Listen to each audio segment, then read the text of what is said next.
नमस्कार दोस्तों, मैं हूं आपका दोस्त रोहिताश यादव।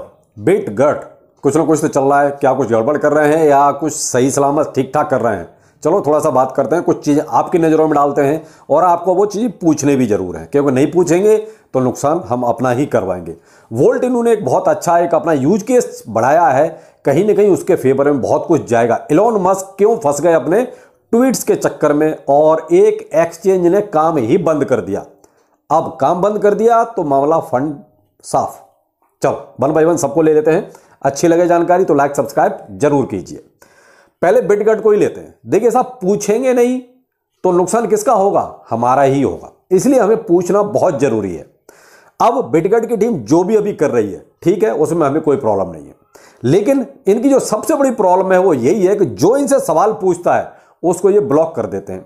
भाई सवाल अगर जेन्युइन है तो फिर ब्लॉक नहीं तो आप उसका आंसर दीजिए। हाँ, कोई अननेसेसरी खाम का यूं ही टाइम पास कर रहा है तो ब्लॉक करना बनता है, फिर तो बंद कर देना चाहिए उसको। मैं भी करता हूं कि जो अननेसेसरी सवाल पूछते हैं जिनका कोई मतलब नहीं है तो उनको मैं भी ब्लॉक कर देता हूं। तो भाई इनको भी वो नहीं करना चाहिए। अगर भाई आपके पास पैसा लगा रखा है, पैसा लगा रखा तो वो एक आदमी आपके पास 10 बार पूछेगा तो संतुष्ट करना आपका काम है। अब यहां ये क्या कर रहे हैं, इनसे सर्कुलेशन सप्लाई के बारे में पूछा जा रहा है तो ये टेलीग्राम पर भी ब्लॉक कर रहे हैं और आपका जो है ट्विटर पे भी जिनके अकाउंट है उनको ब्लॉक कर रहे हैं। तो देखिए साहब, कोई दिक्कत नहीं है, इनको ब्लॉक करने दीजिए।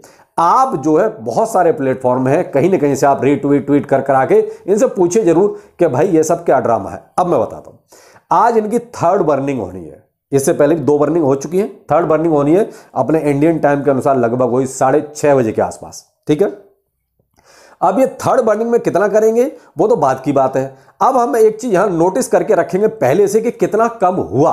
एक चीज नोट कर लीजिए, circulation supply at present CMC पर, मैं कॉइन मार्केट कैप की बात कर रहा हूं, वहां पर जो शो हो रहा है 395.69 ट्रिलियन।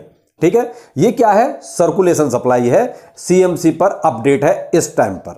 यही अगर मैं लाइव स्टेट देखता हूं इसका, और लाइव स्टेट में जो है इसका जो है 420.44 ट्रिलियन आ रहा है। इतना डिफरेंस क्यों आ रहा है? या तो सीएमसी ने इसको पूरी तरीके से अपडेट नहीं किया है, या फिर ये जो लाइव स्टेट है ये गलत चल रहा है। दो चीजें कहीं ना कहीं गड़बड़ कर रही हैं। तो ये इतना डिफरेंस क्यों है भाई? ये 395.69 ट्रिलियन है और ये 420.44 ट्रिलियन है। दोनों जगह सर्कुलेशन सप्लाई डिफरेंट है, तो ये कहीं ना कहीं है कुछ डिफरेंस। क्या है यहां पर, यही पूछना है। इनका लाइव स्टेट चल रहा है उसमें सही है, तो फिर ये सीएमसी को बोले भाई, उनको मेल वगैरह करें, भाई अपने आप सर्कुलेशन सप्लाई को अपडेट कीजिए। इसलिए अपडेट कीजिए क्योंकि 90% लोग ज्यादातर डाटा जो है सीएमसी पर चेक करते हैं जाके, या कॉइन गीको पर चेक करते हैं। भाई लाइव स्टेट तो बहुत कम जाके ऑनलाइन जिसको चेक करते हैं लोग साइट वगैरह खोल के, लेकिन ज्यादातर सीएमसी पर गए, सीधा सीधा चेक कर लिया क्या है क्या नहीं है और हो गया काम। लेकिन ये चीज बहुत डिफरेंस आ रहा है, तो ये चीज इनको क्लियर करनी चाहिए कि आखिर सही क्या है, ये सही है या ये सही है। ठीक है, दोनों जगह सर्कुलेशन सप्लाई डिफरेंट है। अब टोटल जो बर्न हुआ है अभी तक, यानी कि इनकी सेकेंड बर्निंग के बाद, ठीक है, आज तक का बता रहा हूं मैं, तो वो है आपका 579.55 ट्रिलियन। कितना? 579.55 ट्रिलियन ये टोटल बर्न हुआ है आज तक। और अब थर्ड बर्निंग जो इनकी शाम को 6:30 बजे के आसपास इन्होंने टाइम दिया अपने इंडियन के अनुसार। वैसे इन्होंने 13 यूटीसी रखा है, 13 यूटीसी अपना वही 6:30 बजे के आसपास होता है अपना। तो तब देखते हैं कि कितना कम हुआ इस सप्लाई में से। साहब बिटगट का जो चल रहा है ठीक है, एक्सचेंज लिस्टिंग वगैरह इन्होंने अपनी ठीक है स्टेप बाय स्टेप कर ही रहे हैं, लेकिन हमें थोड़ा सा इनका जो बर्निंग का शेड्यूल है ना वो थोड़ा सा चेक करना है कि क्या वाकई में ये चीजें सब ट्रैक पे चल रही हैं या घुमा घुमा के सिर्फ हमारा ही कान पकड़ाया जा रहा है। जैसे फ्लोकिनो में हुआ, एक चीज बहुत गलत हुई है, मैं तो यही कहूंगा कि आपके पास जो ब्रिज पे सप्लाई पड़ी हुई थी आपने वो बर्न कर दी। वो तो वैसे भी किसी काम की नहीं थी और केवल आपने वाहवाही उस टाइम पे लूट ली कि साहब हमने इतना माल बर्न कर दिया, लेकिन वो तो ब्रिज पे ऑलरेडी पड़ी हुई थी, फंसी हुई थी, इसका कोई यूज भी नहीं था। तो वो आपने बर्न करके एक तरह से अपना ही बोझ हल्का कर दिया था। तो वहां उस तरीके से नहीं कि ये कुछ कर रहे हैं कि ऐसे इनके पास भी कोई सप्लाई पड़ी हुई हो उसको बर्न करके अपना पैसा कमा रहे हैं और हम लोगों को ये दिखा रहे हैं कि साहब हम देखिए बर्न कर रहे हैं। तो वो चीज इनको थोड़ा सा ये ट्वीट करके आप जरूर पूछिए कि साहब ये सब क्या है, बर्निंग कैसे और कहां से कर रहे हैं आप। आपके पास जो होल्डिंग है उसमें से कितना आपने बर्न किया है, उसको आपने कितना सेल किया है, यह भी पूछना है, क्योंकि इनके पास भी बहुत बड़ी संख्या में होल्डिंग है। उसमें से इन्होंने कितना आज तक जलाया है या कितना सेल किया है उसका रिकॉर्ड भी ये ऑनलाइन आके दें, ट्विटर पे दें, कहीं भी दें, अपने साइट पे दें, लेकिन इनको ये चीज़ अब क्लियर करनी पड़ेगी और यही चीज़ हमें पूछनी है। तो भाई इसमें कुछ ऐसा तो है नहीं कि हम कोई बहुत भाई अलादीन का चिराग मांग रहे हैं। ये चीज़ें तो आप ऑनलाइन बता सकते हैं, कोई दिक्कत नहीं। तो ये चीज़ें पूछेंगे तभी कुछ भाई देखिए कुछ इसमें बहुत कुछ क्लियर हो पाएगा, वरना कुछ गड़बड़ हो सकती है। बिटट्रैक्स ये क्रिप्टो एक्सचेंज है जो अमेरिका से एक तरह से बोरिया बिस्तर बांध के निकल रहा है। अब देखिए इन्होंने जो अपना रीजन दिया निकलने का, वो रीजन ये दे रहे हैं कि भाई देखिए इतने रूल्स एंड रेगुलेशंस और इतना परेशान किया जा रहा है हमें कि हमारे लिए यहाँ काम करना बहुत मुश्किल हो गया, और वहाँ से अब ये अपना बोरिया बिस्तर एक तरह से समेट रहे हैं। लेकिन उन्होंने ये भी कहा है कि वहाँ का जो भी फंड है, जो भी यूजर्स का, वो सब सेफ है, वो अपना विड्रॉ कर सकते हैं, हम उनका पूरा का पूरा विड्रॉ करके ही यहाँ से जाएंगे। लेकिन यहाँ अमेरिका के लिए तो दिक्कतें पैदा हो रही हैं। अब वहाँ से ये धीरे धीरे एक्सचेंज अगर निकलना शुरू होंगे तो देखिए वहाँ की दिक्कतें और बढ़ जाएंगी, और बढ़ेंगी इसलिए कि अभी तो एक ही एक्सचेंज निकला है।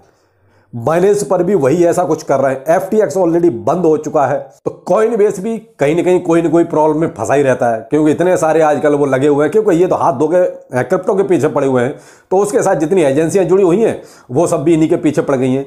अब इनकी समस्या और भी बढ़ने वाली है अमेरिका की। क्यों कि G7 जो है देश, बड़े बड़े देश हैं जो लगभग जो है 31% टोटल GDP का होल्ड करते हैं।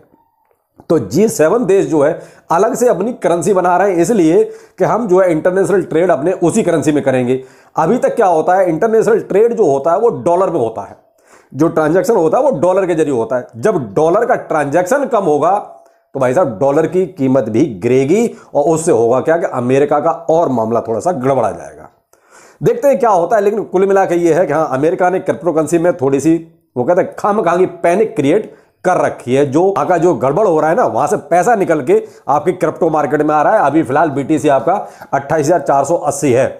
अमेरिका का ऐसा हाल है, उसके बाद भी BTC आपका पॉजिटिव है। तो ये क्या है कि वहां जो बैंकों में डिपॉजिट कम हो रहा है उसका पैसा कहां जा रहा है, कहीं नहीं क्रिप्टो में आ रहा है। क्रिप्टो के लिए सही है, मैं तो यही कहूंगा क्रिप्टो के लिए सही है, क्योंकि आपकी प्लानिंग गलत है, इस वजह से आप क्रिप्टो को खामखा बदनाम कर रहे हो, और यूजर को पता है मुझे पैसा कहां लगाना है, तो वो जो है बिटकॉइन में पैसा लग रहा है। इसीलिए बिटकॉइन आपका, आप ये मान लीजिए हफ्ते 10 दिन से यहीं टिका हुआ है, वरना यहां से जो है नीचे भी जा सकता था, लेकिन ऊपर जाता है, वहां व्हेल्स अपना गेम खेल जाती हैं। तो लेकिन मेन चीज है यहां कम से कम 28,200 28,300 पे टिका तो है, और हम यही चाहते हैं यहां कुछ दिन टिके। ये वोल्ट इन्हीं के बारे में मैंने आपको एक चीज कही कि इसने कहीं ना कहीं अपना एक यूज केस बहुत ही अच्छा बढ़ा दिया है, और वो बड़ा इसलिए थे, कहने को मीम कॉइन है, लेकिन स्टेप इसके सही जा रहे हैं, 1 by 1 जो भी स्टेप इसके आ रहे हैं। अब इन्होंने क्या किया है, अपना एक प्रीपेड कार्ड लॉन्च किया है वोल्ट इनू के, ठीक है। अब वो प्रीपेड कार्ड जस्ट लाइक आपका, जैसे हम ये अपने जो अपना यूज करते हैं डेबिट कार्ड, क्रेडिट कार्ड, इस टाइप का हो गया। तो वो आपका BTC, USDT, Ethereum, USDC, BNB, XRP, इन सब क्रिप्टो करेंसी को भी सपोर्ट करता है, और आपको उस कार्ड के जरिए लेन देन इजीली आप कर सकते हैं। आपको अपनी क्रिप्टो करेंसी बेचने की जरूरत नहीं है, वो क्रिप्टो टू क्रिप्टो आपका लेन देन हो जाएगा। वैसे क्या होता है कि आपको क्रिप्टो बेचना पड़ेगा, उसके बाद कहीं जाके आपको फिएट करेंसी में कन्वर्ट करो, उसके बाद कोई सेल परचेज करो, लेकिन इसमें ऐसा कुछ नहीं करना। सीधा जैसे आप अपना क्रेडिट कार्ड यूज करते हैं वैसा आप कार्ड यूज कीजिए, ऑटोमेटिकली आपकी वो चीजें ट्रांजैक्शन हो जाएगा। आपको कोई टेंशन नहीं आएगी कि साहब कि मुझे कहीं पहले कोई कन्वर्ट करना पड़ेगा, तो वो चीज इन्होंने खत्म कर दी। अब ये स्टेप क्यों ठीक है, क्योंकि आप ज्यादा से ज्यादा किसी की पहुंच में जा रहे हैं। डेली यूज में आप जहां जहां इस्तेमाल हो जाएंगे वहीं आपका यूज केस बढ़ता जाएगा।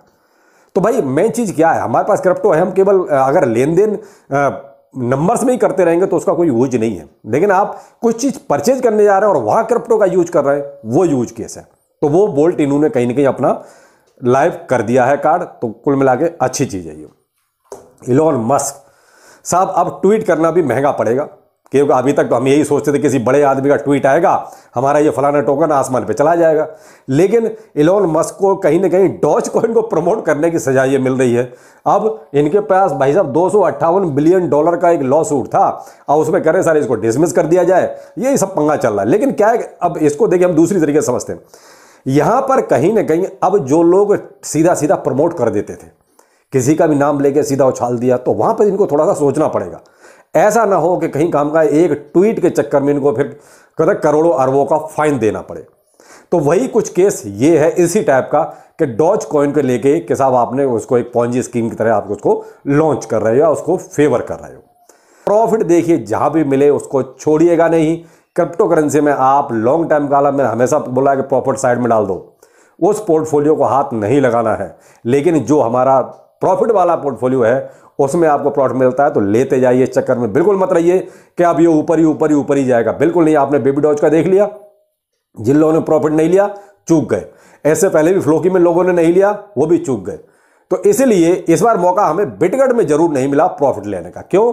हमने जो है कुछ प्लानिंग अलग कर रखी थी और वो फ्लॉप हो गई। जो सच है वो सच है, फ्लॉप हो गई तो हो गई। तो ये है सब कुछ वो हकीकत जो अभी मार्केट की है। बाकी जैसा आपको ठीक लगता है। फिर मिलते हैं। नमस्कार।